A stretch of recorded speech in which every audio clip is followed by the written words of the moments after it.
Hello and welcome once again. Today we have with us the author Jonathan Ray Hernandez Farris. He is of Colombian and Mexican descent. He's a multifaceted artist with ties to painting, music, and writing. Born and raised in the San Fernando Valley in Southern California, and speaking to us now from Los Angeles, Johnny is the author of Shadows in the Sunset, 3 novellas. Welcome to the show, Johnny, and tell us a little about your book and what makes it stand out. Hi, Michael. Thank you for having me. My book, Shadows in the Sunset, is just these three stories, and I think what makes it really stand out is the fact that it's relatable. It's relatable in the sense that if you feel a sense of freedom in your life and you want to go out there and you want to expand more on yourself and the things surrounding you, then I think this book is like great for you because it not only paints a picture of momentum, it allows you to I would hope that it allows you to feel it as well, just feel the freedom. Fascinating. Okay. So I mean, the story's about like people finding freedom and There's three different stories, and I would say like the theme of freedom ties into each one differently. mm, yeah, and that's a big topic in our modern culture and freedom meaning different things for different people. But for Um, for sure, yeah, yep. it's something you could very much expand on. Yep. So where does this book come from? What was the inspiration for it? The inspiration for it, I would like to say there's many, but this book was written pre-COVID, so before COVID, and I think we could all agree those were like memorable times, you know. But yeah, it was written before COVID. It was at a time when I was much younger and had a lot more free flowing thoughts in everyday life, I want to say. The book I wrote, each story was written just in like at the span of I want to say 4 months. Each story took about 4 months. And not only did it just come from my head, it like came from my experience. I've lived a lot of these sentences, these stories, these paragraphs. I've lived them, you know. Okay. Powerful. Yeah. Um, and so in the notes say that each of the stories has different meaning. One about foundation of youth, one about changing world, one about truthlessness within the self. So talk a little bit about each of the stories and what they mean for you. For sure. The first story is the title of the book, Shadows in the Sunset. And all it really is, Michael, it's simply just moments in time, moments of these young people that leave their home for just like a vacation almost, and they go to Big Sur. They drive to Big Sur from Los Angeles, some of them from Oregon, and they simply just live moments. They talk about poetry. They make bonfires. They go to the beach. They meet new people, and essentially like I lived most of that story. I Hmm. went to Big Sur in 2017. I've met these new people. I've made new friends. There were points in the adventure that were pivotal, such as like running out of gas, um or just like I don't want to say finding ourselves, but it was very nice to be with everyone and being engulfed in ourselves and what we had to offer.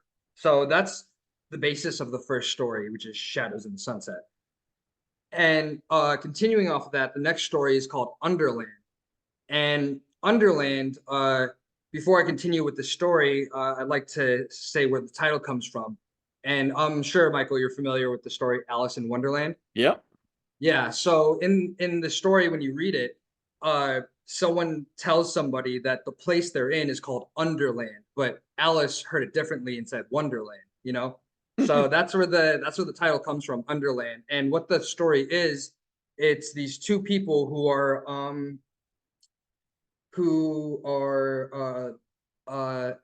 love they're insane, but not in a bad way. They're like pleasantly insane, if that makes sense. Yeah. These Yeah. two people go to the fair. It's a country fair, and it's a real fair in Oregon, where people from all over the country go to. So that's where the inspiration came from. It was me and my cousin, and we went there, and we just experienced a lot.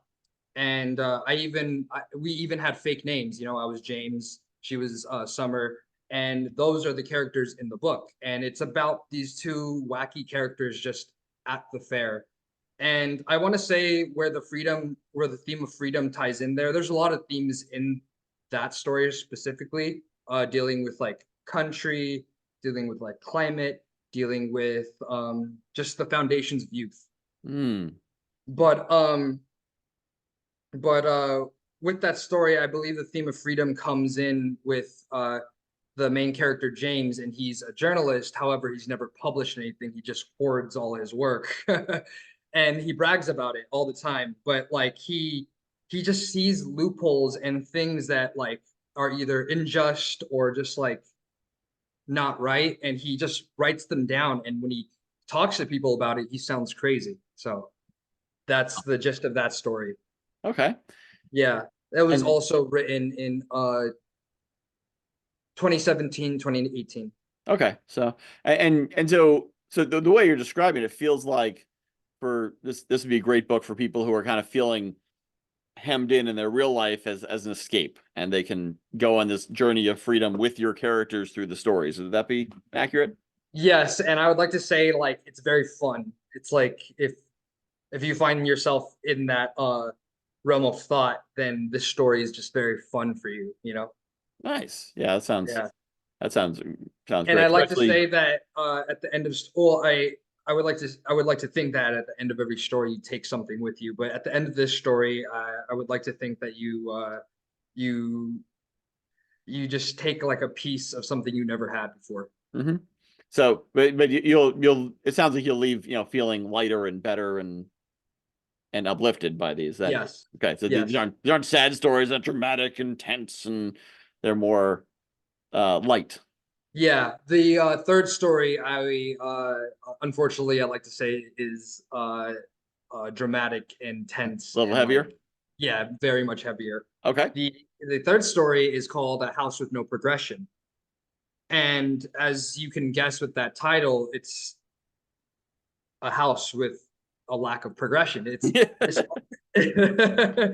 it's this artist who's been published, and he's had his work admired. And so in that literature game, I guess you could say he's very well off. But with this being said, he has secluded himself in a home, a big home in the north, in Oregon, and he has construed his own reality for himself without even realizing it, if that makes sense. Hmm. It's simply the story is about a man slowly going insane, and Hmm. he's bound by the freedom of his own mind. And when I was younger, I grew up watching a lot of horror. My Hmm. mom even introduced me to a lot of horror movies like growing up. So it kind of shaped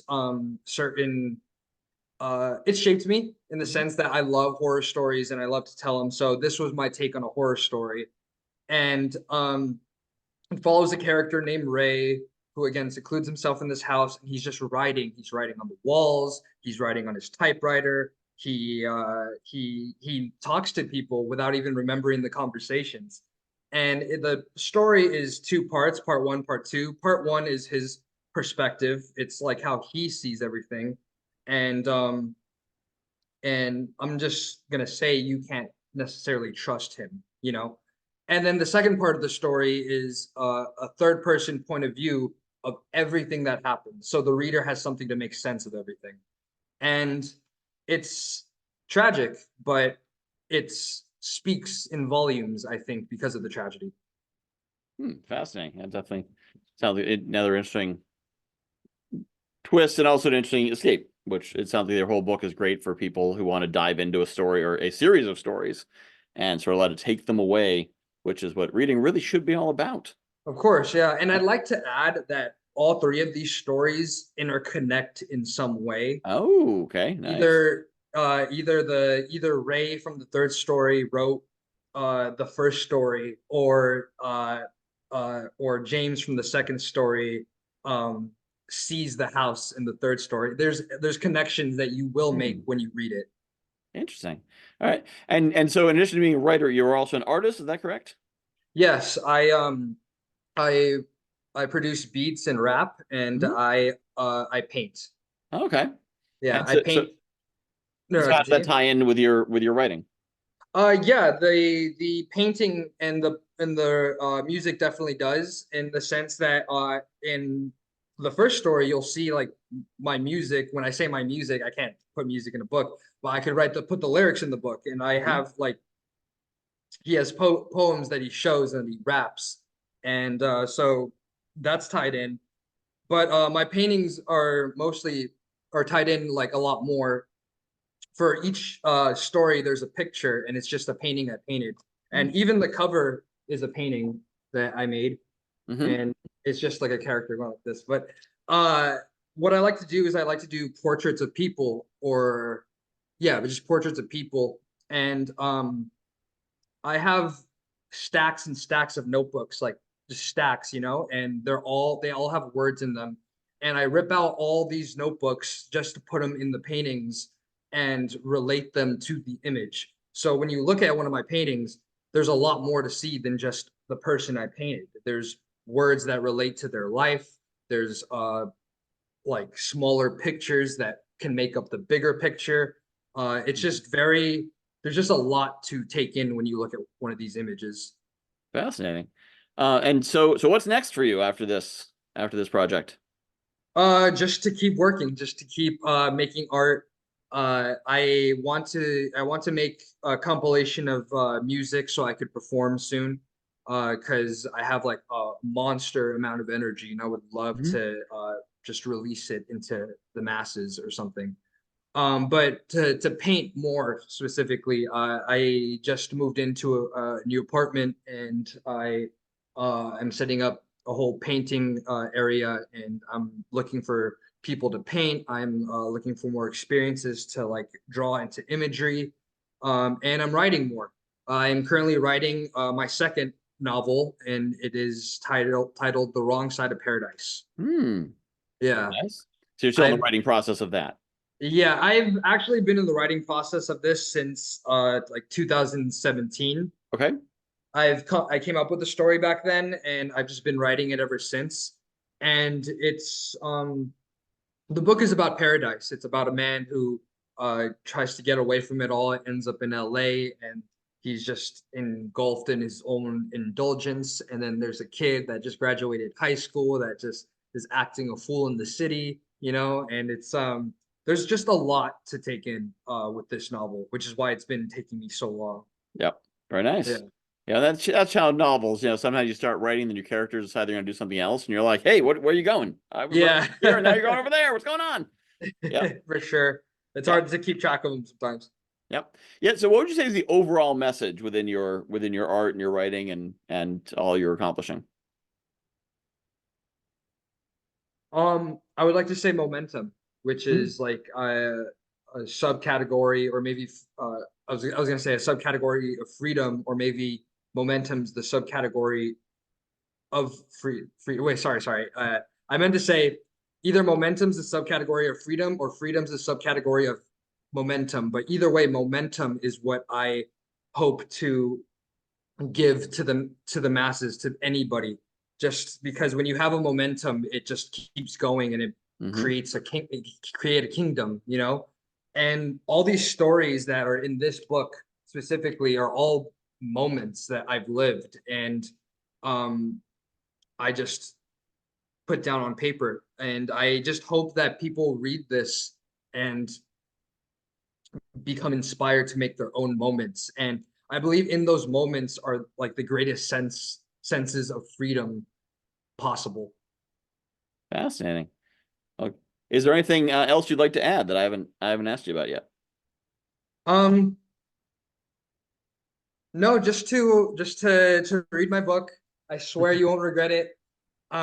And to watch out, because I have a lot more coming in, and I'm never gonna stop. So there's always gonna be more and more. And if you see my art on the street, I go by Hollow. So Oh, okay, gotcha. yeah. And of course, so you can find Shadows in the Sunset, three novellas by Jonathan R. Farris on Amazon or at writersrepublic.com. or any place else where you find books. And is there any other way that people can find you? Do you have a website for your art, Instagram, anything like that? I have an Instagram. It's hollow_I. So hollow_3 eyes. Hollow_I. Awesome. Yeah. Well, thank And you. and Yep. sorry, I just wanted to add, like you said, it's on Amazon, it's on the Barnes and Noble website, it's on writersrepublic.com, all that jazz. And yeah, so if you ever see me out on the street, hit me up and I'll sign it for you. Even better. All right, just go to Los Angeles, walk around, look for Johnny. He'll sign your book. That's the way you do it. So Thank you so much, Michael. I picture in your next novella, just I'll write a novella just about someone who's hears that in a podcast and somehow it latches on. Anyone out there's a writer. This is your story prompt. Somebody hears in a podcast that the author says, if you ever see me on the street, I'll sign your book for you. Their life falls apart and all they have left is, I need Johnny to sign my book. That's what it is. I'll find Johnny. He'll sign my book. I just need to walk around the streets, and then everything that happens after that. There you go. There's a I'll be writing waiting prompt for that you. day. It's free for anyone to use. But if you want to read some great stuff that's already written, Shadows in the Sunset, 3 novellas on any place you get it from Jonathan R. Farris. So thank you so much, Johnny. Thank you so much, Michael. Thank you for having me.